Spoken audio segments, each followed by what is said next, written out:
Bonjour Monsieur Jean-Claude Dutel. Bonjour. Alors, on note aujourd'hui une montée des extrêmes gauches dans le monde libéral. Oui, on voit effectivement une montée des extrêmes gauches, en termes relatifs bien sûr, au Royaume-Uni, aux États-Unis et pour une bonne part en Europe et en France.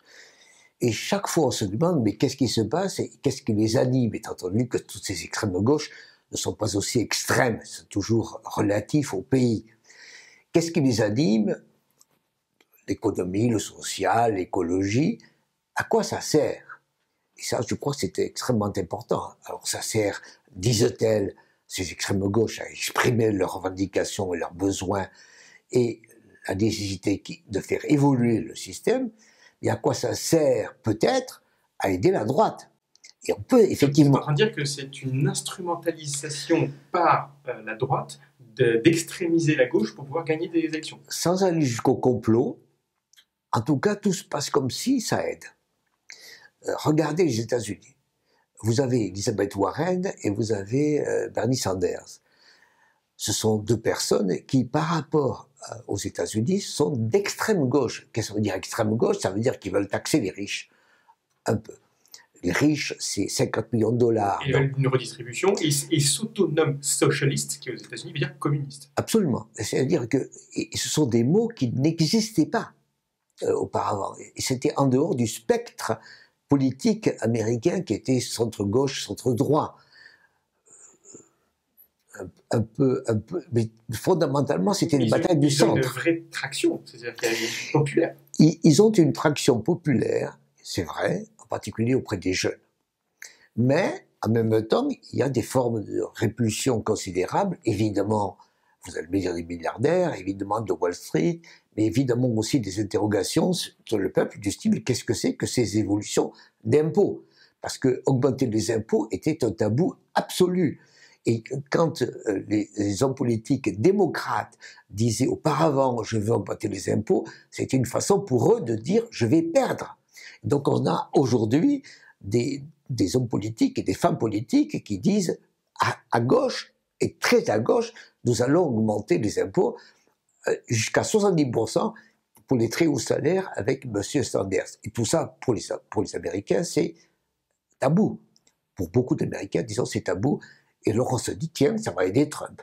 Donc on a une première idée, l'extrême gauche aiderait la droite. Deuxième cas, l'Angleterre. Oui, l'Angleterre, vous avez qui? Vous avez M. Corbyn, qui est un ancien trotskiste. Et personne n'est parfait. Hein. Et qui, d'une certaine manière, est très à gauche. Parce que le Labour avait fait sa mue avec le New Labour de Tony Blair, et là on est en train de revenir à un Labour plus à gauche. Ah oui, oubliez Blair, oubliez le New Labour. On est avec M. Corbyn dans une nationalisation, dans une augmentation d'impôts, dans une augmentation de salaires, en particulier des bas salaires, et fondamentalement des nationalisations. Donc c'est un programme qui est complètement différent du Labour traditionnel. A priori, dans les sondages, pour le coup, il y a moins de traction en Angleterre pour ce...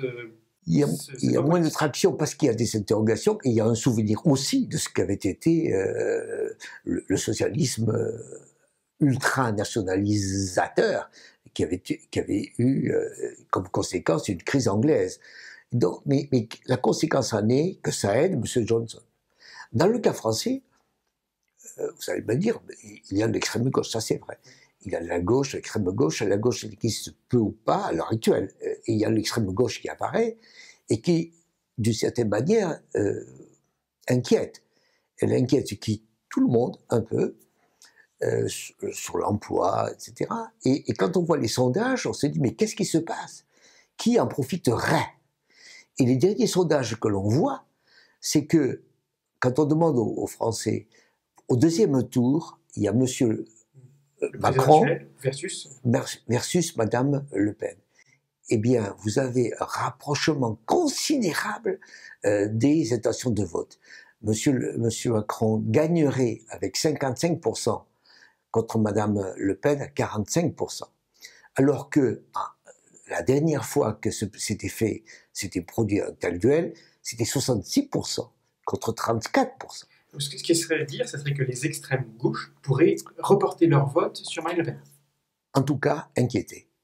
Sans qu'on puisse dire que l'extrême gauche pousse, en tout cas ils inquiètent. Donc il y a un effet d'inquiétude et les extrêmes gauches sont, tout à l'heure vous le disiez, instrumentalisés, mais en tout cas fonctionnent pour faire évoluer une partie de l'électorat vers la droite, plus à droite peut-être qu'il l'aurait souhaité.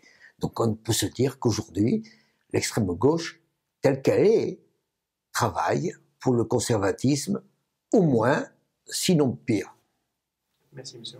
Merci.